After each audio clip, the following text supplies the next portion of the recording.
Have you ever gazed at the night sky, a velvet canvas sprinkled with diamond dust, and felt a profound sense of wonder?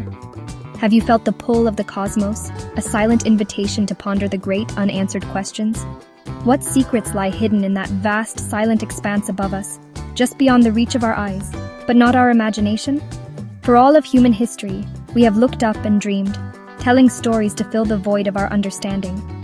Now, with the tools of science, we continue that ancient tradition, seeking not just stories, but the very fabric of reality. The universe beckons, and its mysteries are the grandest adventures of the human mind. Despite all our incredible technological advances, our magnificent telescopes that peer back to the dawn of time, and our equations that dance with the forces of nature, the universe remains a place of profound and humbling mystery. For every answer we uncover, a dozen new questions bloom in its place, each more challenging and more tantalizing than the last. We've mapped the orbits of planets, we've listened to the echoes of creation, we've even walked on another world. Yet the grand narrative of existence is still a book with most of its pages unwritten, its most pivotal chapters waiting to be deciphered by the next generation of explorers. Today, we embark on a grand journey, not across oceans or continents, but across space-time itself. We will venture to the very edge of our knowledge, to the frontiers where science meets the unknown. This is not a journey for the faint of heart. It's an exploration of the deepest, most perplexing puzzles that the cosmos has presented to us.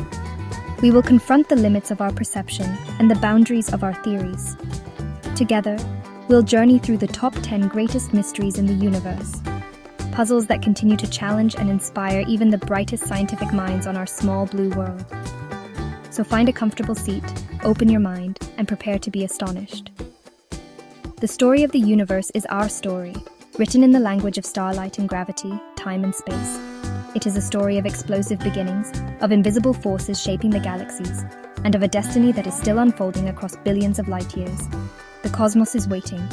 Let's step aboard our ship of the imagination and set a course for the heart of the mystery, where the known gives way to the magnificent, awe-inspiring unknown. The voyage begins now.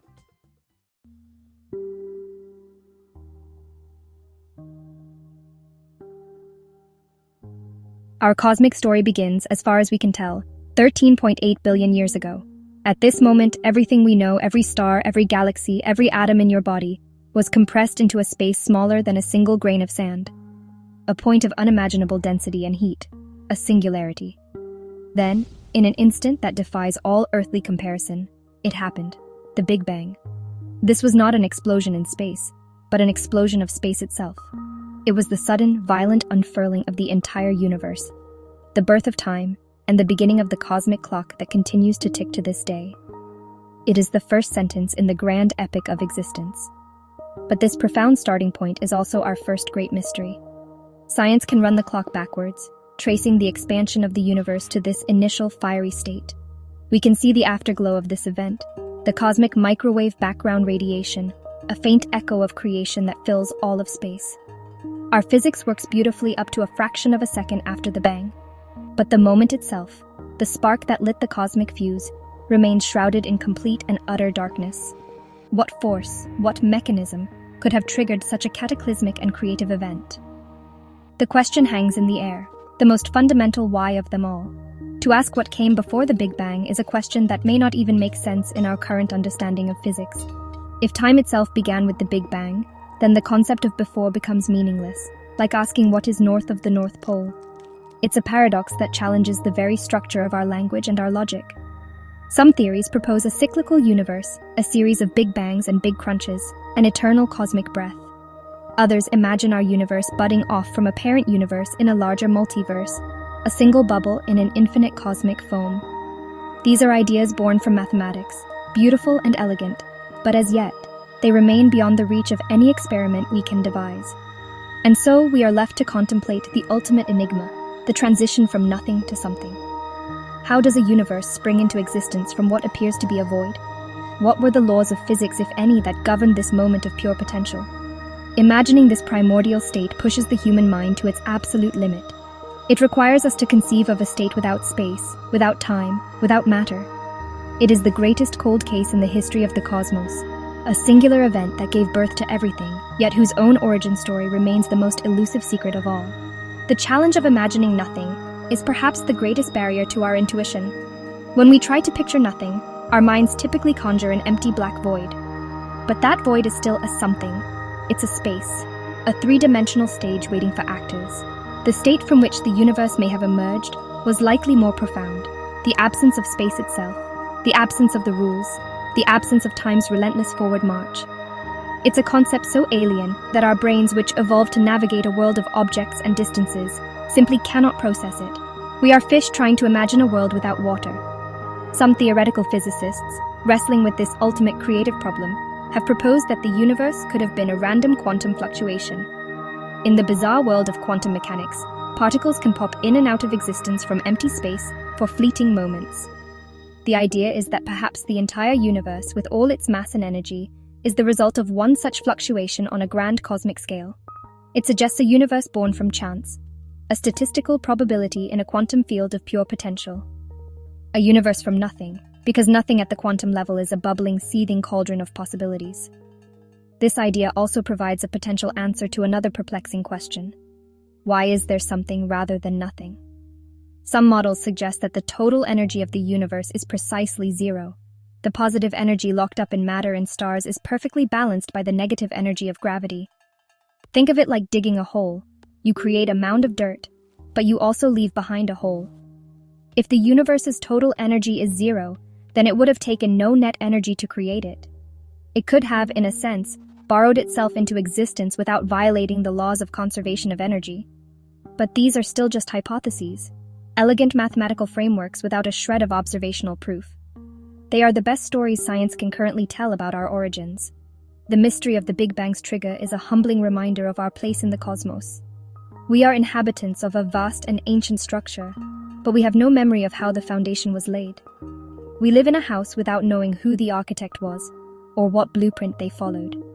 The first page of the cosmic story is, for now, blank, waiting for a future discovery to finally write its first word.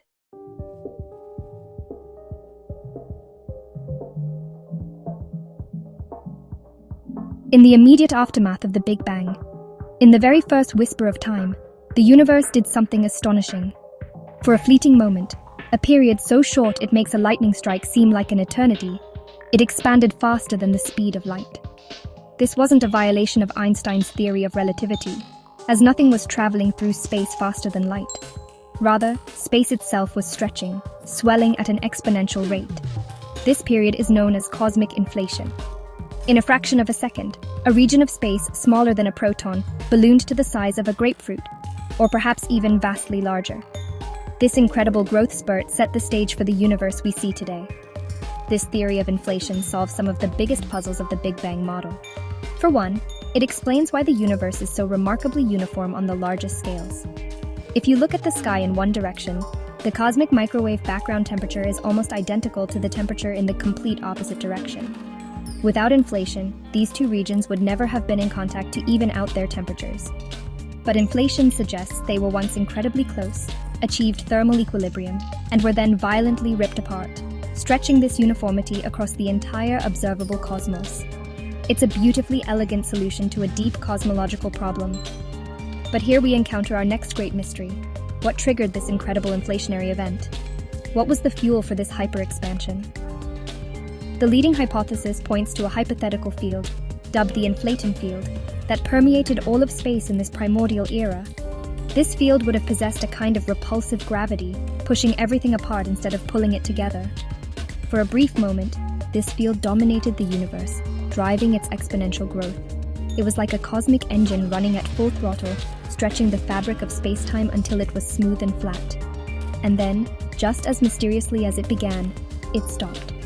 The inflaton field is thought to have decayed, its immense energy converting into the hot soup of particles, quarks, electrons, photons, that would eventually cool and clump together to form the stars and galaxies we see today.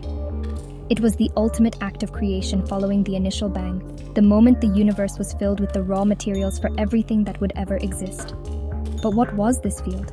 What are its properties? And why did it decay at that precise moment?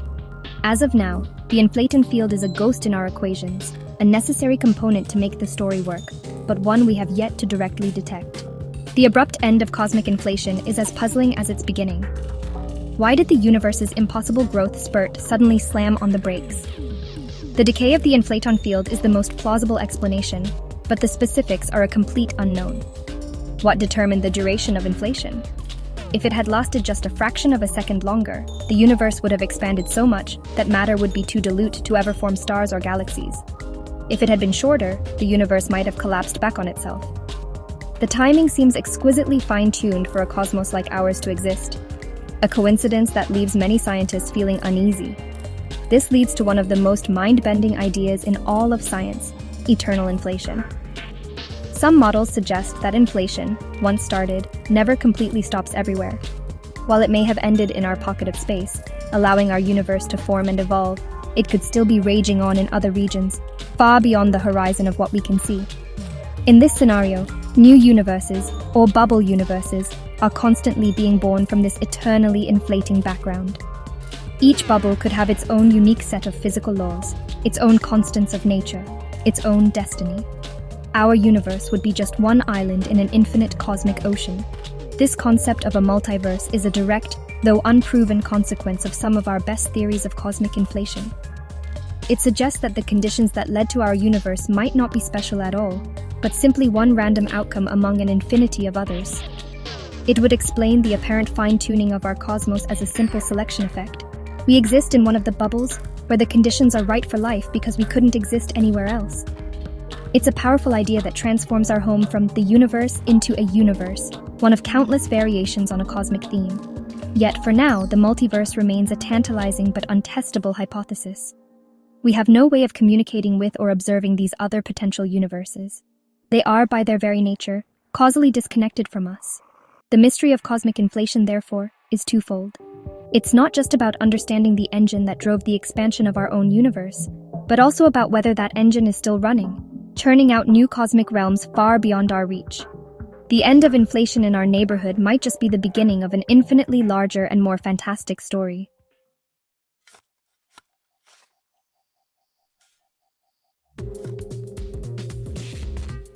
Imagine a vast cosmic city, glittering with the lights of 100 billion galaxies. Each galaxy, a sprawling metropolis of stars, planets, and nebulae. Now ask yourself a simple question. What holds all of this together? What prevents these celestial cities from flying apart, their stellar citizens scattering into the void? The answer we thought we knew, the one based on all the light we can see, all the matter we can measure, is profoundly, beautifully wrong. The gravity from all the stars and gas we can account for is simply not enough. It's like trying to hold a mighty ocean with a fishing net. The visible universe, it turns out, is just the shimmering foam on a much deeper, unseen cosmic ocean.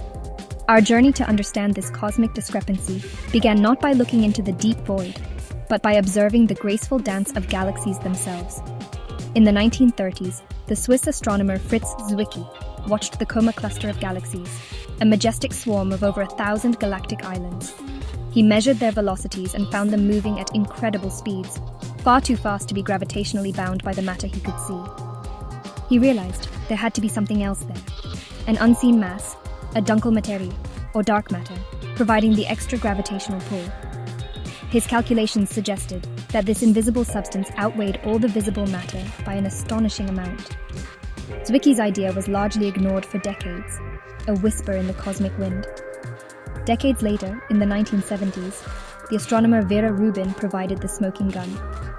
She wasn't looking at clusters of galaxies, but at the rotation of individual spiral galaxies, like our own Milky Way. She expected to see stars at the outer edges moving more slowly than those near the center, just as the outer planets in our solar system orbit the sun more slowly than the inner ones. But that's not what she found. Instead, the stars on the galactic rim were moving just as fast as those closer in. This was a stunning violation of Newtonian physics, unless the galaxy was embedded in a massive, invisible halo of matter, its gravitational influence extending far beyond the visible disk. This unseen matter, this dark matter, is not dark in the way a lump of coal is dark. It doesn't absorb light, it doesn't reflect light, it doesn't emit light. It is utterly, completely transparent to every form of electromagnetic radiation we can detect. It's not made of the familiar stuff of our world, the protons, neutrons, and electrons that form stars, planets, and us. It is something else entirely, a ghostly presence that passes through us, through the Earth, through the very heart of the Sun, as if we weren't even here. It is the invisible architect of the cosmos, the silent sculptor that shaped the grand structures of the universe we see today. So, if we can't see it, touch it, or taste it, how can we be so sure this dark matter exists? We know it's there the same way you know the wind is blowing. You can't see the wind itself, but you see the leaves rustle, the trees bend, the waves crest upon the ocean. We see the effects of dark matter's gravity everywhere we look. We see it in the way light from distant galaxies is bent and distorted as it passes through massive galactic clusters, a phenomenon called gravitational lensing. The amount of bending is far greater than the visible matter can account for, revealing the true mass of the invisible dark matter halo that surrounds it. It's like seeing a distorted reflection in an invisible lens. This cosmic ghost accounts for about 85% of all the matter in the universe. Let that sink in. For every pound of matter that makes up you, me, the Earth, and all the stars in the sky, there are more than 5 pounds of this mysterious, invisible substance. We are the minority. The universe we know, the one that shines so brightly against the blackness of space, is just a sprinkle of luminous dust on a vast, dark scaffolding. This realization is a profound lesson in cosmic humility, a reminder that what we see is not all there is.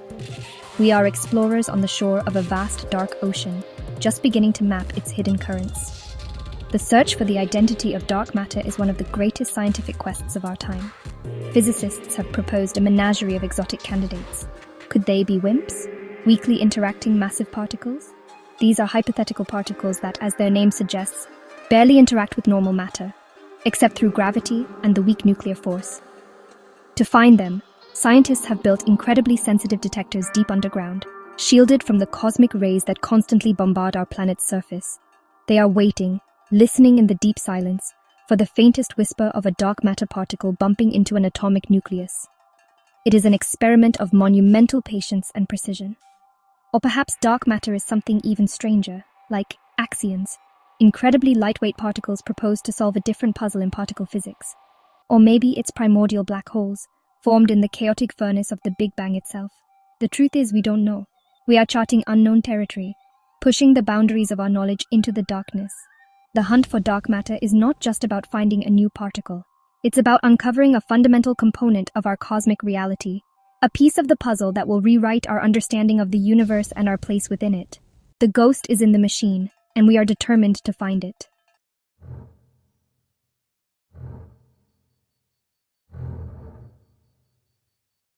For most of the 20th century, the greatest cosmic debate was about the ultimate fate of the universe. Would the combined gravity of all the matter in the cosmos eventually halt its expansion, pulling everything back together in a fiery big crunch? Or would the expansion continue forever, with galaxies coasting apart into a cold, dark, and lonely future? The answer, everyone assumed, depended on how much stuff, both visible and dark, the universe contained. More stuff meant more gravity, acting like a brake on the expansion that began with the Big Bang. This was the story we told ourselves, a simple cosmic tug-of-war between the initial outward push and the inward pull of gravity. Then, at the twilight of the 20th century, 2 independent teams of astronomers set out to measure this cosmic deceleration. They used distant type Ia supernova, exploding white dwarf stars, as standard candles. These cosmic lighthouses have a known, uniform brightness, so by measuring how faint they appear, we can calculate their distance. By also measuring their redshift, we can determine how fast they are moving away from us. Their goal was to look deep into the past, to measure the expansion rate of the universe billions of years ago and compare it to the rate today, thereby calculating the precise rate at which the universe was slowing down. But what they found was not just unexpected, it was revolutionary. It was stupefying. The distant supernovae were dimmer than they should have been, which meant they were farther away than predicted. The only way this could be possible is if the expansion of the universe was not slowing down at all. In fact, it was speeding up. The universe is accelerating. Imagine throwing a ball into the air, and instead of slowing down and falling back to Earth, it suddenly rockets upward, faster and faster into the sky. This is what our universe is doing. It's a runaway cosmos, and something is pushing on the accelerator.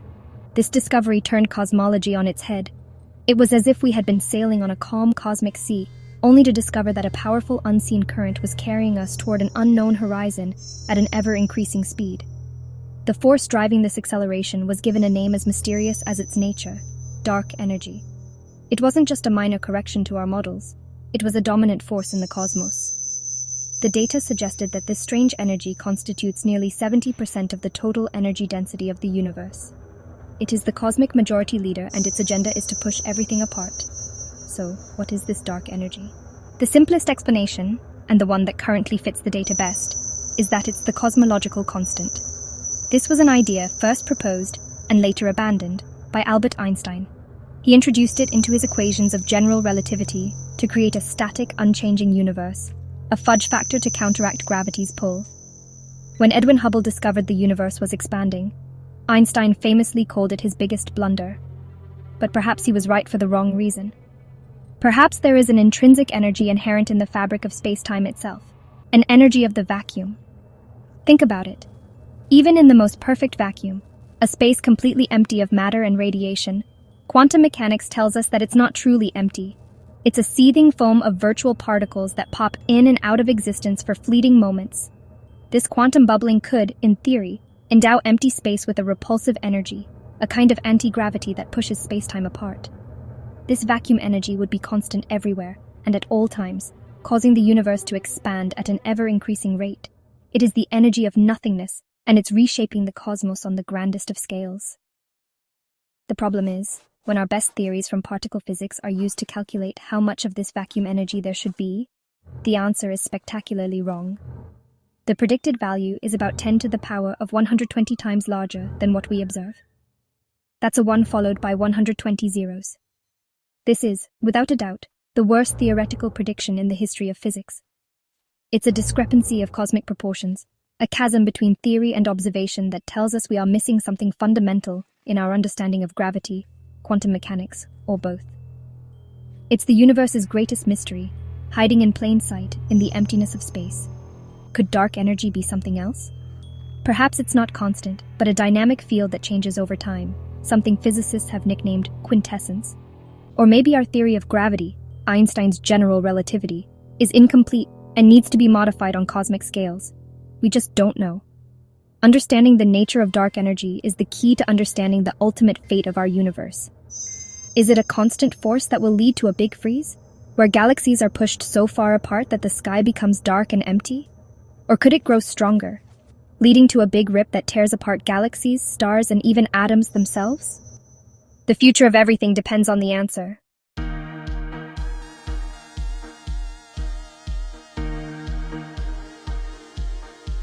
There are places in the cosmos where the laws of physics as we know them break down, where gravity becomes so overwhelmingly powerful that it crushes matter into a point of infinite density.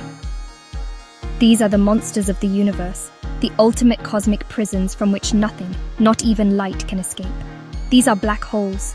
They are born from the deaths of the most massive stars, which, after exhausting their nuclear fuel, collapse under their own immense weight. The star's core implodes, compressing itself into a space smaller than an atom, while its outer layers are blasted away in a supernova explosion, one of the most violent events in the universe. What's left behind is not a solid object in any conventional sense, but a region of space-time so warped and twisted that it has effectively torn itself away from the rest of the universe. The boundary of this region is called the event horizon. It's not a physical surface you could touch. It is a point of no return. Crossing the event horizon is a one-way trip. Once you pass this invisible threshold, the pull of gravity is so immense that you would need to travel faster than the speed of light to escape, an absolute impossibility in our universe. It is the ultimate cosmic waterfall, and everything flows in one direction, down. Imagine you are on a spaceship, watching a brave astronaut journey toward a black hole. As your friend approaches the event horizon, you would see their clock begin to tick slower and slower relative to yours. This is a consequence of Einstein's theory of general relativity, which tells us that time itself is warped by gravity. To you, your friend would seem to slow down, get redder due to the extreme gravitational redshift, and appear to freeze forever at the edge of the horizon, never quite crossing it. You would see their image fade over an infinite amount of time, a ghostly portrait plastered on the edge of forever. But from the astronaut's perspective, their experience would be entirely different. Their clock would tick normally for them, and they would sail across the event horizon in a finite amount of time, with no jolt, no sign marking the boundary. Once inside, however, their fate is sealed. The gravitational forces would become unimaginably strong, stretching them into a long, thin strand of atoms in a process gruesomely nicknamed spaghettification. All paths inside the event horizon lead to one place, the singularity at the center, a point where space and time cease to exist as we understand them, a place where our current laws of physics are utterly silent. For a long time, black holes were thought to be simple objects, characterized only by their mass, their spin, and their electric charge. They were considered cosmic vacuum cleaners, swallowing everything that came too close and leaving no trace of what they consumed. Whether you throw an encyclopedia, a spaceship, or a star into a black hole, the end result is the same. The black hole's mass simply increases. All the intricate information that defined those objects, the words in the book, the engineering of the ship, the chemical composition of the star, seem to be utterly and completely destroyed, erased from the universe forever. This idea, however, presents a profound conflict with one of the most fundamental principles of quantum mechanics, the principle that information can never be truly lost. Quantum information is, in a sense, the universe's ultimate bookkeeping system. It dictates that the total amount of information about a system must be conserved over time. You can scramble it, like shredding a document, but in principle, you should always be able to piece it back together. The apparent destruction of information inside a black hole created a deep schism between general relativity and quantum mechanics, the two great pillars of modern physics. This is the black hole information paradox. Then, in 1974, Stephen Hawking made a startling discovery. By applying the principles of quantum mechanics to the region just outside the event horizon, he showed that black holes are not completely black after all. They should glow faintly, emitting a thermal radiation, now known as Hawking radiation. This radiation is produced by quantum fluctuations in the vacuum of space near the event horizon. Over immense timescales, this faint glow causes the black hole to lose mass, to slowly evaporate, and eventually to disappear completely in a final flash of energy. This was a revolutionary idea, but it only deepened the paradox. If the black hole evaporates, what happens to the information of everything it ever swallowed? Does it vanish along with the black hole, violating the sacred laws of quantum mechanics? Or is the information somehow encoded in the faint Hawking radiation that trickles out? If so, how? The radiation Hawking predicted seems to be random and thermal, carrying no information about the black hole's past. Solving this paradox is one of the most significant challenges in theoretical physics. The answer likely lies in a new theory that can finally unite gravity and quantum mechanics, a theory of quantum gravity. The cosmic abyss of a black hole may hold the very key to the next great revolution in our understanding of reality.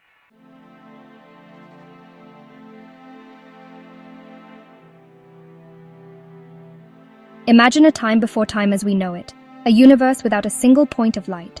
After the brilliant flash of the Big Bang and the subsequent cosmic inflation, the universe cooled. Protons and electrons, once a sizzling plasma, combined to form the first neutral atoms, mostly hydrogen and helium. This event, known as recombination, made the universe transparent. But in doing so, it plunged the cosmos into an immense featureless darkness. This wasn't the darkness of a moonless night on Earth. This was a profound, absolute blackness, stretching for hundreds of millions of years. We call this period the Cosmic Dark Age, an epoch of silence and shadow, waiting patiently for its first story to be written in fire. This primordial darkness was not empty. It was filled with vast, invisible clouds of hydrogen and helium gas, the raw material for everything that would come to be. Think of it as a cosmic canvas, stretched taut across space-time, waiting for the first artist's stroke. Within this canvas, tiny, almost imperceptible fluctuations in density, seeds planted in the first moments of creation, began to exert their influence. Gravity, the quiet, persistent architect of the cosmos, started its slow, methodical work.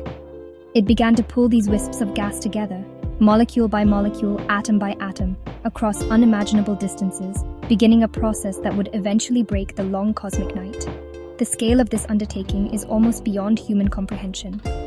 For millions upon millions of years, gravity was the only force at play on a grand scale, patiently gathering matter.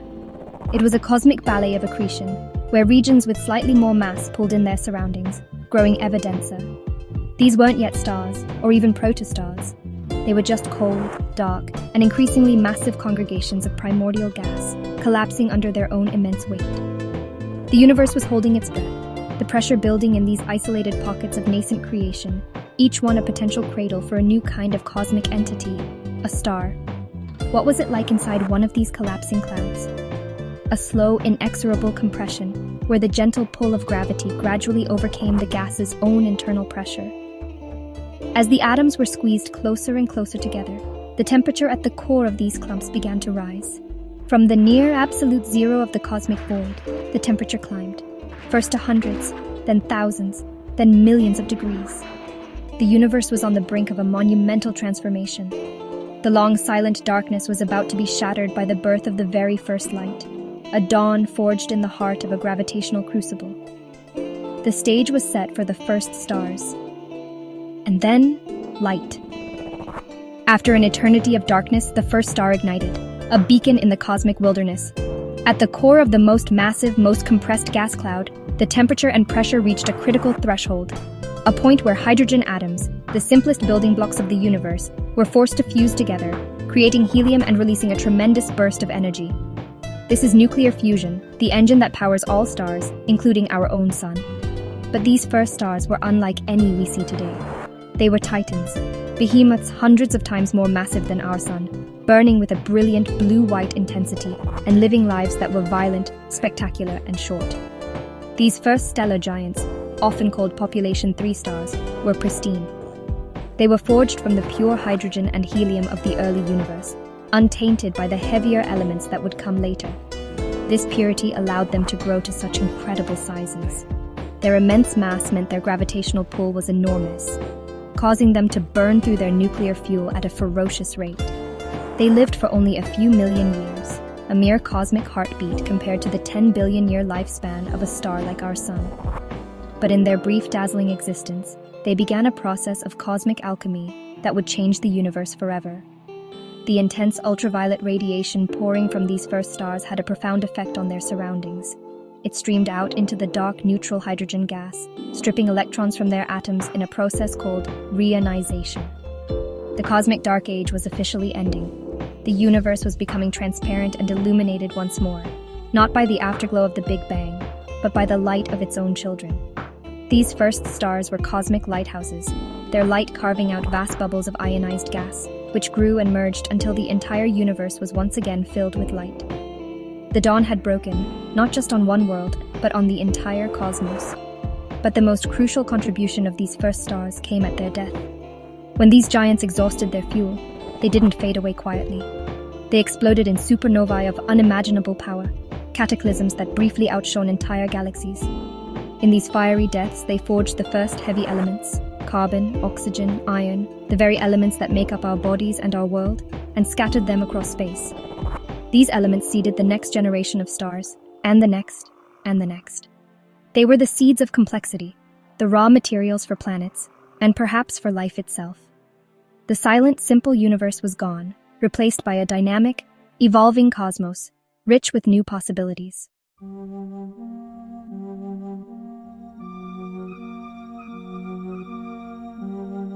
What is time? We feel its passage in every moment of our lives. We measure it with clocks, calendars, and the rhythm of our own hearts. It seems to flow relentlessly in one direction, from a fixed past through a fleeting present and into an unknown future.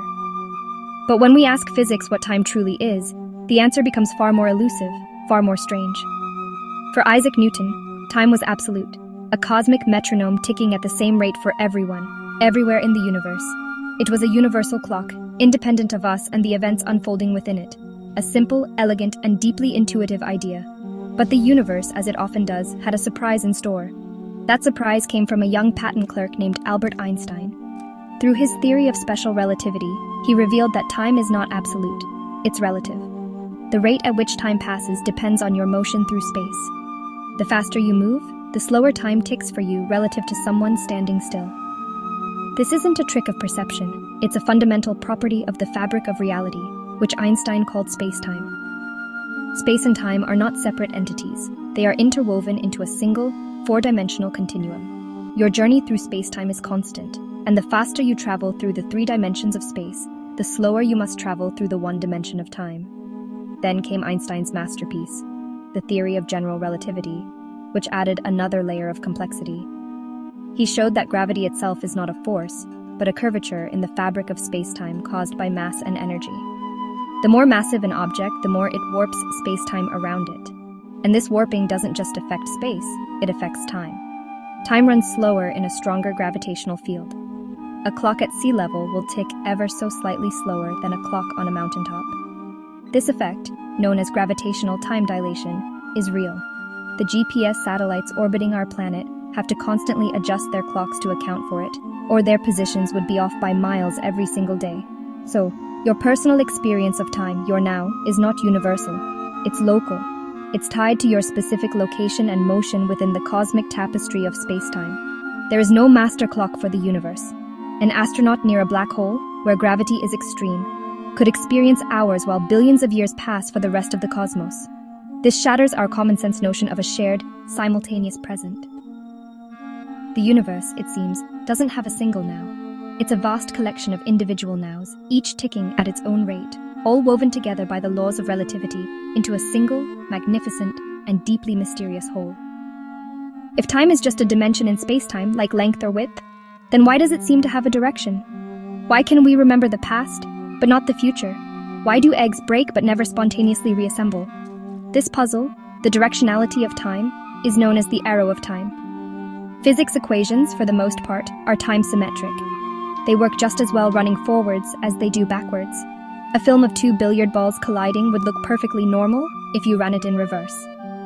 Yet in the macroscopic world we inhabit, time's arrow flies steadfastly in one direction, from order to disorder.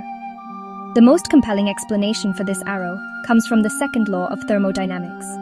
It states that in an isolated system, entropy, a measure of disorder or randomness, always tends to increase. Your coffee cools down, your sandcastle crumbles, and the universe as a whole moves towards a state of greater disarray.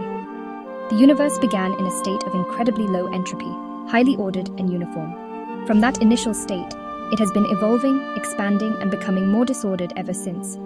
Time's arrow, then, might simply be our perception of this inexorable cosmic march from order to chaos. We remember the past because it was more ordered than the present.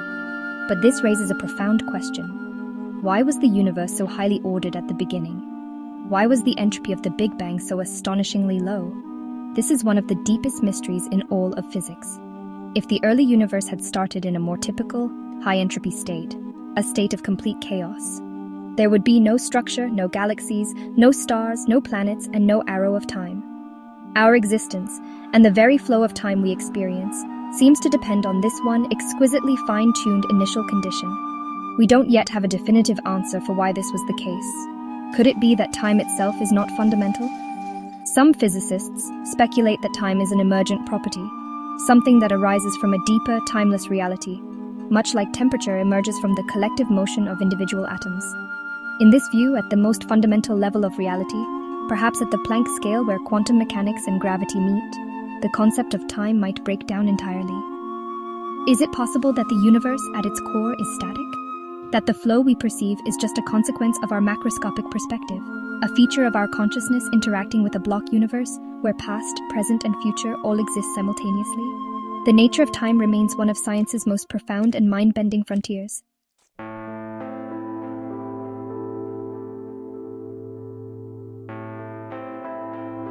For all of human history, we have looked up at the night sky and wondered, are we alone? Is this tiny, fragile world the only place in the vast cosmos where life has taken hold? For millennia, this question was the domain of philosophy and religion. But today, it is a scientific inquiry, one we are actively pursuing with the most powerful tools we have ever built.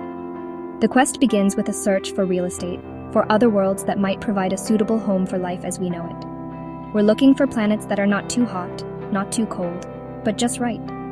We call this region around a star the habitable zone, or more poetically, the Goldilocks zone. In this zone, the temperature on a rocky planet's surface could be suitable for liquid water to exist.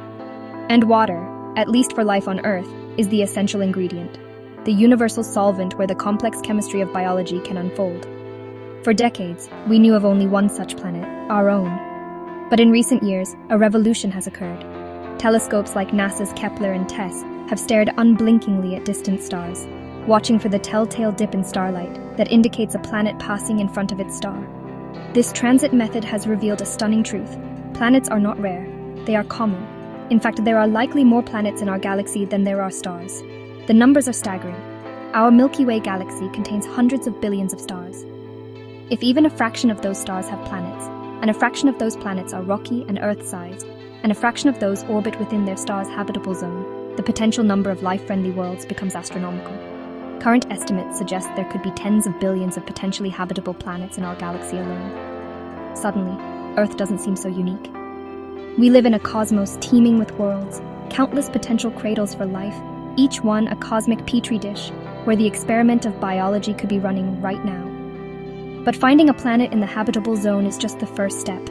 A world needs more than just liquid water to be truly habitable. It needs a stable atmosphere, a magnetic field to protect it from deadly solar radiation, and the right mix of chemical elements. The next great challenge for astronomy is to study the atmospheres of these distant worlds.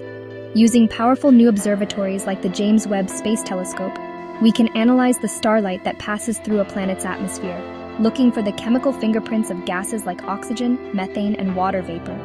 Potential biosignatures that could hint at the presence of a living, breathing biosphere far from home. With billions of potentially habitable planets in our galaxy, many of which are billions of years older than Earth, it seems logical that life should be common. And if life is common, then intelligent life, and eventually technological civilizations, should have arisen elsewhere. The legendary physicist Enrico Fermi famously asked a simple question over lunch one day. If the galaxy is filled with intelligent alien civilizations, where is everybody? This simple question has become known as the Fermi paradox. The universe has had plenty of time. A civilization that arose just 1 million years before us, a cosmic blink of an eye, could have developed technology to travel between the stars and colonize the galaxy. Yet when we listen to the cosmos with our radio telescopes, we hear nothing but the hiss of cosmic background radiation and the whisper of pulsars. The sky is silent. There are no obvious signs of galactic empires, no megastructures built around distant stars, no friendly or unfriendly radio broadcasts. This profound silence is deeply puzzling. It suggests that something is wrong with our assumptions. Perhaps life is far rarer than we think. Maybe the leap from simple microbial life to complex, intelligent beings is an incredibly difficult and improbable step, one that has only happened once, here on Earth. This is the rare Earth hypothesis. Or perhaps the answer is more sobering. The universe is a dangerous place. A civilization faces countless existential threats, from asteroid impacts and nearby supernovae to self-inflicted dangers like nuclear war or runaway climate change.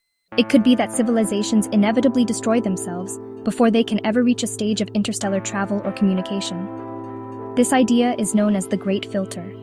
It posits that there is some barrier, some incredibly difficult step in the evolution of life that is almost impossible to overcome. The terrifying question is that filter in our past, or is it still ahead of us? Another possibility is that they are out there, but we're just not looking correctly. Maybe they communicate using methods we can't yet comprehend, like modulated neutrinos or gravitational waves. Or maybe they are deliberately hiding, observing us from afar, adhering to a prime directive of non-interference. Perhaps the vastness of space and time itself is the barrier, and civilizations are simply too far apart to ever make contact. The Fermi paradox leaves us with a gallery of unsettling possibilities. We are left to stare into the great silence, wondering if it's the silence of an empty cosmos, or the silence of a galaxy that is simply holding its breath.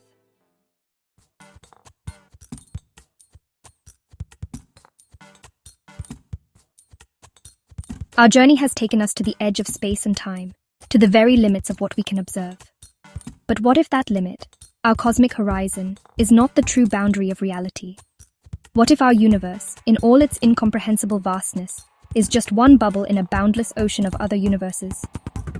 This is the central idea of the multiverse, a concept that stretches the human imagination to its breaking point. It suggests that the fundamental laws of physics, the constants that make our existence possible, might not be universal at all. They could be just the local bylaws of our cosmic neighborhood, a random roll of the dice in an infinite cosmic lottery. This idea isn't just a flight of fancy. It emerges from some of our most robust physical theories. String theory, for instance, in its quest to unify the forces of nature, paints a picture of a landscape of possible universes, perhaps as many as 10 to the power of 500. Each point on this landscape represents a different set of physical laws, a different reality. And our theory of cosmic inflation, the force that blew up our universe in its first fraction of a second, doesn't just predict one Big Bang. It suggests that this inflationary process could be eternal, constantly spawning new bubble universes, each one an isolated island of existence, forever disconnected from our own. Think about what this means. In one universe, gravity might be weaker, preventing stars and galaxies from ever forming. In another, the strong nuclear force could be different, making atoms unstable and matter as we know it impossible. The vast majority of these potential universes would be sterile, dark, and fleeting. But with an infinite or near infinite number of chances, it becomes almost inevitable that a universe like ours, one with the precise tuning of constants needed for chemistry, for stars, for planets, and for life, would eventually come into being. The multiverse offers a potential answer to the fine-tuning problem, the profound mystery of why our universe seems so perfectly suited for us. We are, in this grand cosmic context, the winners of an unimaginable lottery.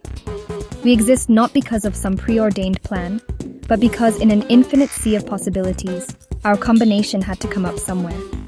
This perspective can feel both humbling and empowering. It decenters humanity from the cosmic stage, reminding us that our reality might be just one of many. Yet it also makes our existence, our ability to even ponder these questions, a remarkable and precious phenomenon. We are the universe, or at least a universe, made self-aware, looking out at the grand cosmic tapestry and trying to understand its threads. So, how could we ever know if these other universes are real? By their very definition, they exist outside our space-time, beyond our observational reach. It's a challenge that pushes the very definition of science. Science relies on testable predictions, on evidence we can gather from the world around us. Proposing an idea that is fundamentally untestable seems to move it from the realm of physics to that of philosophy.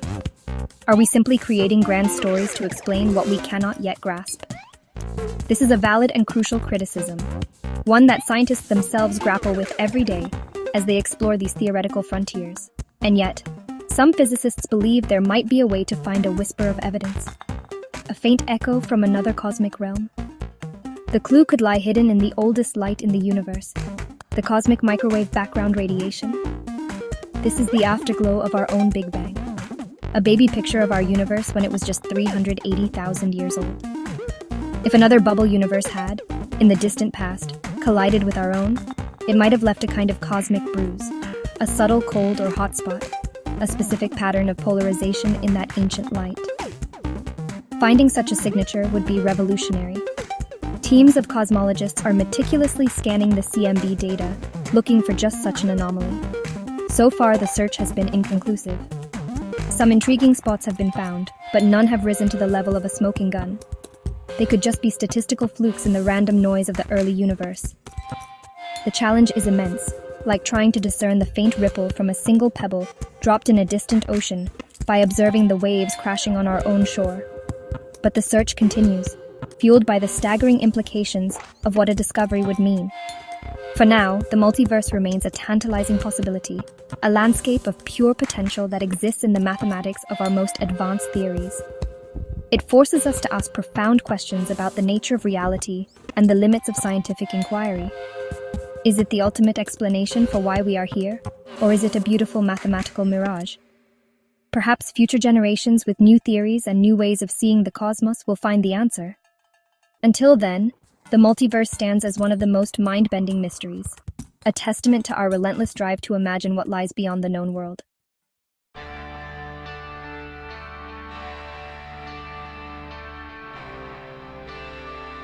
We've explored the universe's fiery birth and its sprawling, complex present. But every story has an ending. So, what is the ultimate fate of our cosmos? How will this grand celestial epic conclude? This isn't just a matter of cosmic curiosity, it's the final chapter in the story of everything we know. The answer depends on a cosmic tug-of-war that has been playing out for 13.8 billion years. On one side, there's gravity, the force that pulls everything together, tirelessly working to gather matter into stars, galaxies, and clusters. It wants to halt the cosmic expansion and reel everything back in. On the other side is the mysterious force we call dark energy. It's the ghost in the cosmic machine, an intrinsic property of space itself that is pushing everything apart. For the first several billion years of cosmic history, gravity was winning. The expansion of the universe was slowing down, but as the universe grew, matter thinned out, and gravity's influence weakened over large distances. Dark energy, however, remained constant, and about 6 billion years ago, it took the lead. The cosmic expansion began to accelerate, a discovery that shocked astronomers and rewrote our understanding of the universe's destiny.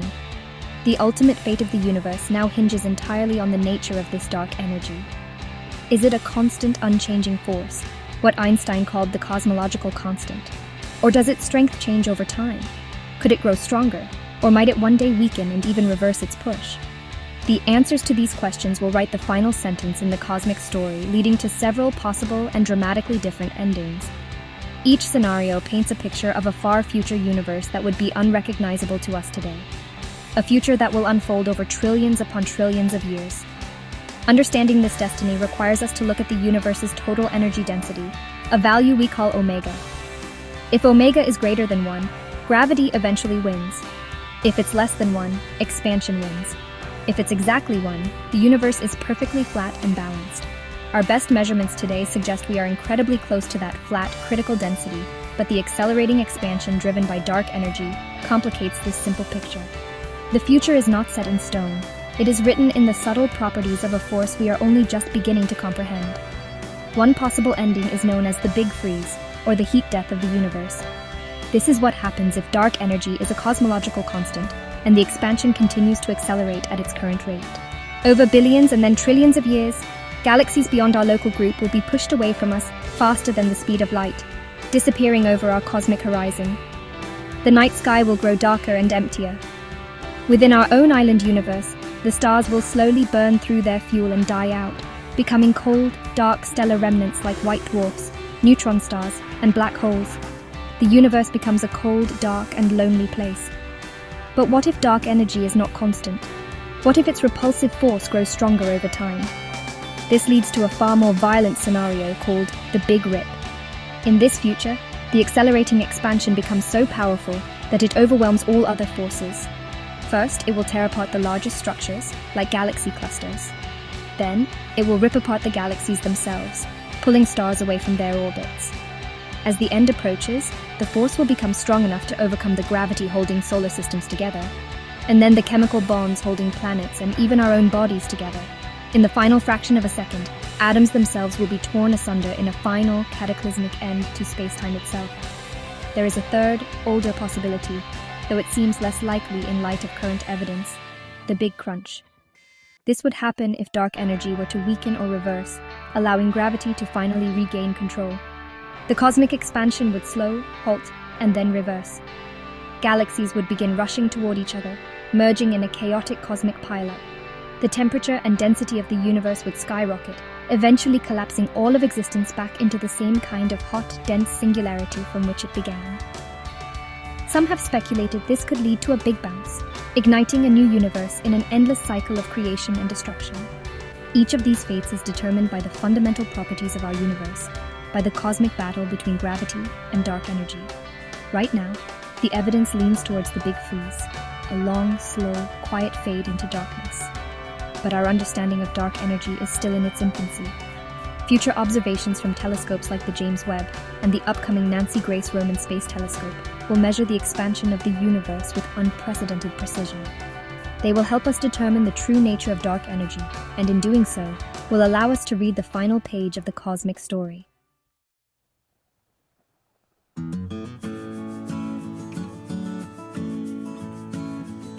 We stand at the shore of the cosmic ocean, having dipped our toes in its waters and gazed upon its vastness.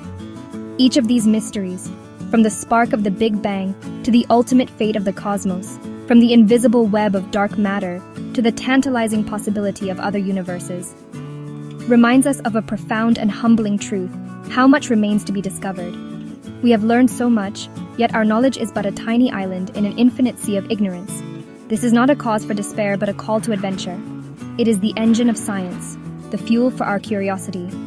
The quest for knowledge is a journey without a final destination. Every answer we find, every mystery we solve, only serves to reveal a deeper, more subtle layer of questions. When we discovered the universe was expanding, we had to ask why. When we found the answer in the Big Bang, we had to ask what came before. When we saw that galaxies were spinning too fast, we were forced to imagine an invisible dark matter. Each new discovery opens up a dozen new paths of inquiry, propelling humanity's journey of exploration forward into uncharted territory, ensuring that the age of discovery will never truly end. This journey is not just about collecting facts or solving equations, it's about understanding our connection to the cosmos.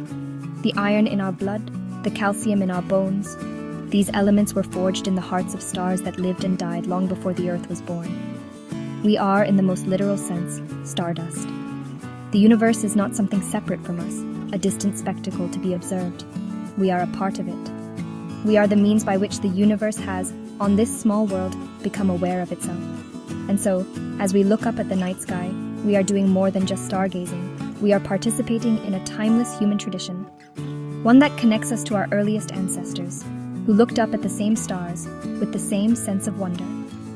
We're not just reaching for the stars in a metaphorical sense. We are on a grand quest to find our place among them. This is the enduring legacy of science, to continuously expand our perspective, to deepen our understanding, and to never ever stop asking why. The journey continues.